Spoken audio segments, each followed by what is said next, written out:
আল্লাহ পাক নিজে বলেন, আমি প্রত্যেকটা মানুষের সাররগের কাছে আছি। কে বলছে? এই জোরে আল্লাহ। আপনি বলছেন প্রত্যেকটা মানুষের সাররগের কাছে আছেন, ঢালাও ভাবে। আপনার কাছে জানতে চাই, আপনার বন্ধু মদিনাওয়ালা এই নবী কোন জায়গায় আছে? আল্লাহ বলে, হে দুনিয়ার মানুষ, আমাকে জিজ্ঞাসা না করে কোরআনকে জিজ্ঞাসা করো। আন-নাবিয়্যু আওলা বিল মুমিনিনা মিন আনফুসিহিম, তোমার জানের কাছে বন্ধু মুহাম্মদ আছে। আরো জোরে বলেন, ওগো আল্লাহ, তোমার বন্ধু কোন জায়গায় আছে? শরীয়তের চামড়া খুলে দিলাম, তরিকাতের গোস্ত, হাকিকাতের হাড্ডি, মারেফাতের মগজ, রক্তগুলো টপ টপ টপ টপ করে পড়তে আস। ও রব্বুল ইজ্জাত, তোমার বন্ধু কোথায় আছে? আল্লাহ বলে, বান্দারে, আমার বন্ধু তোমার জানের কাছে আছে। প্রশ্ন থাকতে পারে, হুজুর নবী এত কাছে আছে দেখি না কেন? দেখি না এই জন্য রে বাবা, আমাদের যেই দুইটা চক্ষু, আমাদের প্রত্যেকটা মানুষের চোখ হলো চারটা। কয়টা? আরো জোরে কোন? শরীয়তের চোখ দুইটা, মারিফাতের চোখ দুইটা। আমাকে শরীয়তের চক্ষু দিয়া খারাপ অর্ধ উলঙ্গ মায়ার ডিগবাজি দেখি, সেই জন্য শরীয়তের চৌকো বাদ, আর অন্তরের চোখটা আগেই বাদ। কেন? আল্লাহর ওলিরা নবীরে প্রত্যেক রাত্রে রসুলের সাথে দিদার হয়। জোরে কোন সুবহানাল্লাহ। আল্লাহ নিজে বলেন, বান্দা যখন 5 ওয়াক্ত নামাজ পড়ে, কয় ওয়াক্ত? 5 ওয়াক্ত নামাজ বান্দা পড়ে, যারা আমার ওলি, যারা আমার বন্ধু, তারা 5 ওয়াক্ত নামাজের পরে ইশরাক পড়ে, আওয়াবিন পড়ে, তাহাজ্জুদের নামাজ পড়ে।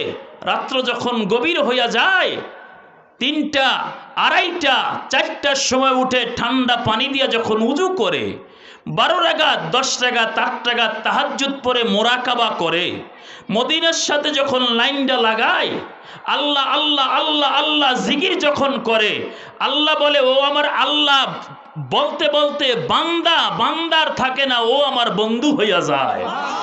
আল্লাহ বলেন হাদিসে কুদসিতে, ফাইজা হাবাবতু ফাকুনতু সামাহুল্লাযী ওয়াসমুহু বিহি ওয়াইদালাতু ইয়ামতুশু বিহি ওয়ারজিলাহুম।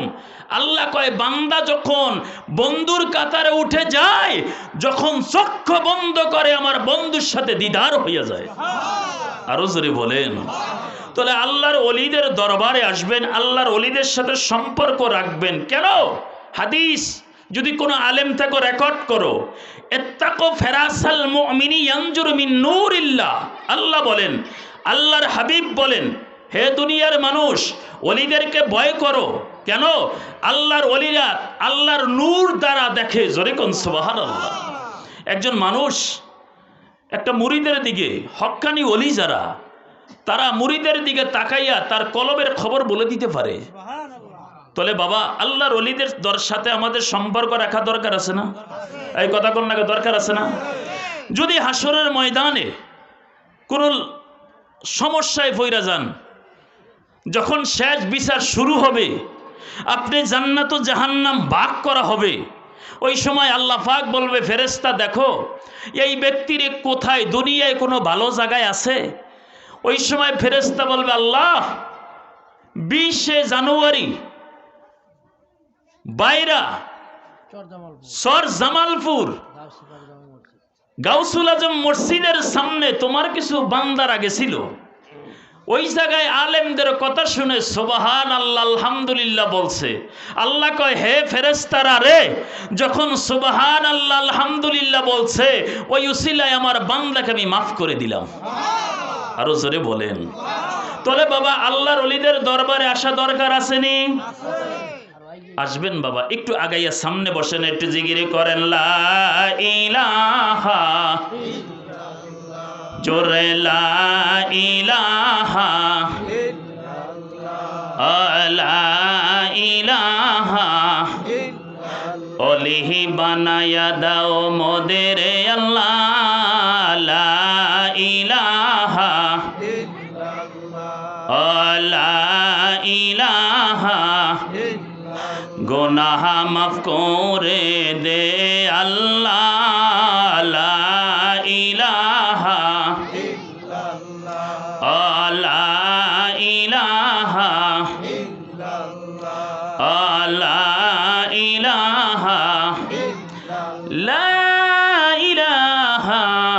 ইল্লাল্লাহু মুহাম্মাদুর রাসূলুল্লাহ সাল্লাল্লাহু আলাইহি ওয়াসাল্লাম। নবী আছে কোথায় জানি? কথা কোন নাগা? নবীজি আছে জানের কাছে। কথা খেয়াল করেন। আমার এখানে পাইছেন, আগামীকাল আমি নাই।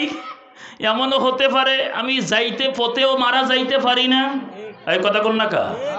বাবা একটা কথা মনে রাখবেন, রসুলকে ভালোবাসেন, কেমন ভালোবাসবেন, রসুলকে কেমন মায়া করবেন, একটু খেয়াল করেন রে বাপ। আমার রসুলকে কেমন ভালোবাসবেন? হযরতে আনাস আমার নবীর দরবারে 10 বছর খেজমত করেছে। গরিব মানুষ হযরতে আনাস।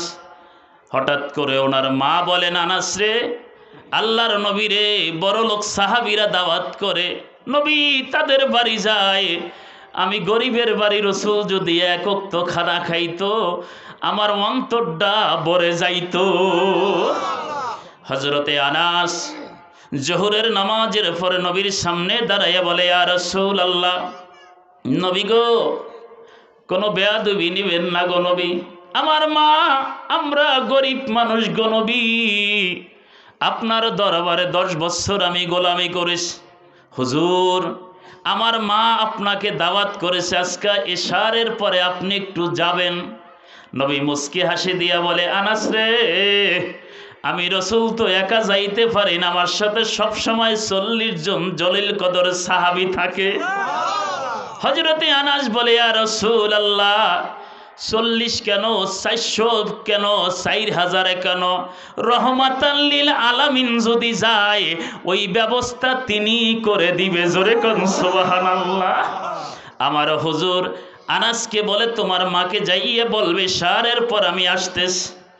আমার হুজুর এশারের নামাজ পড়লেন, সাহাবী 40 জনকে নিয়ে রওনা করলেন। আনাসের বাড়ি গেলেন। মা সাবা সুন্নাহ কিতাবের মধ্যে লেখেন, আমার হুজুর আনাসের বাড়িতে যখন গেলেন, সাহাবীদেরকে দেখে আনাসের মা চোখের পানি ছেড়ে দিল। এ বাবা আনাস, আমরা তো হুজুরের জন্য শুধু খানা পাকাইছি একজনের, 40 জনের খানা কিভাবে আমি দিব? চোখের পানি ছেড়ে দিল। হযরতে আনাসের চেহারাটা নবী দেখতেছে মলিন, ডালিমের রসের মতন পানিগুলো পড়তেছে।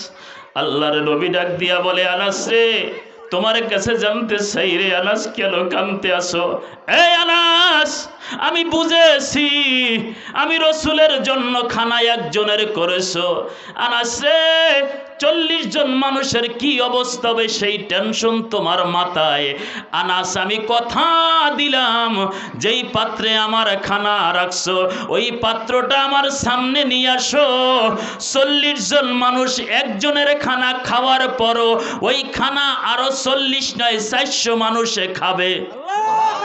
আরো জোরে বলেন। ভাই মোল্লারা, কথাগুলো রেকর্ড করো, হাদিসগুলো একটু মেলাও। মাওলানা আশরাফ আলী থানভী সাহেবের নশ্বরদ্বীপ কেন এই কিতাবটা 56 পৃষ্ঠাটা খুলে একটু দেখো।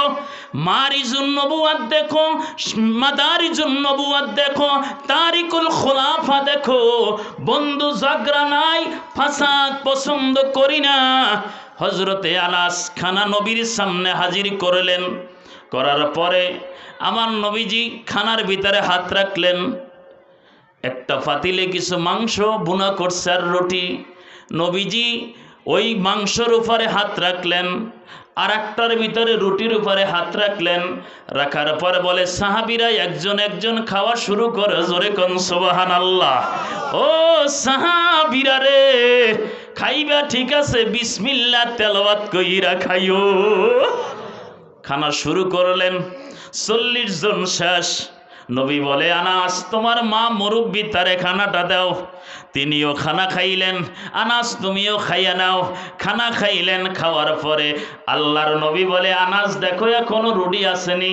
ইয়া রাসূলুল্লাহ, ওই আল্লাহর কসম দিয়া বলি, পাতিলে যেই খানা এখনো আছে আপনি 400 সাহাবীরেও খাওয়াইলে খানা কমবে না। আমার নবীজি খানা খাইলেন। খাওয়ার পরে বলে, আনাস রে টেনশন নাই, আমি হলাম রহমাতাল লিল আলামিন। এ আনাস জেনে রাখো, আমারকে আল্লাহ এমনই ভালোবাসে, আমি যদি একদিন রোজা মানুষে রাখে, আমি যদি 5 দিন রোজা রাখি, 6 দিন রোজা রাখি, একাধারে মেসালে রোজা যদি রাখি, আনাস জেনে রাখো আমার ইফতারের দরকার নাই, আমারে কুদরতি ভাবে আমার আল্লাহ খাওয়ায়। হযরতে আনাস বলেন, নবী আমার বিদায় হইয়া যখন যাইবে, রাতটা ছিল পূর্ণিমার রাত্র, আমার নবী দরজার সামনে দাঁড়াইলেন। রে বাপ, একটু কথা মনোযোগ দিয়া শোনো, যারা নবীকে আমার মতন বলো রে বন্ধু। হযরতে আনাস বলেন, মিশকাতের হাদিস, মুসলিম শরীফের হাদিস, দারুল কুতনির ভিতরে আসছে, শামাইলে তিরমিজির মধ্যে আসছে।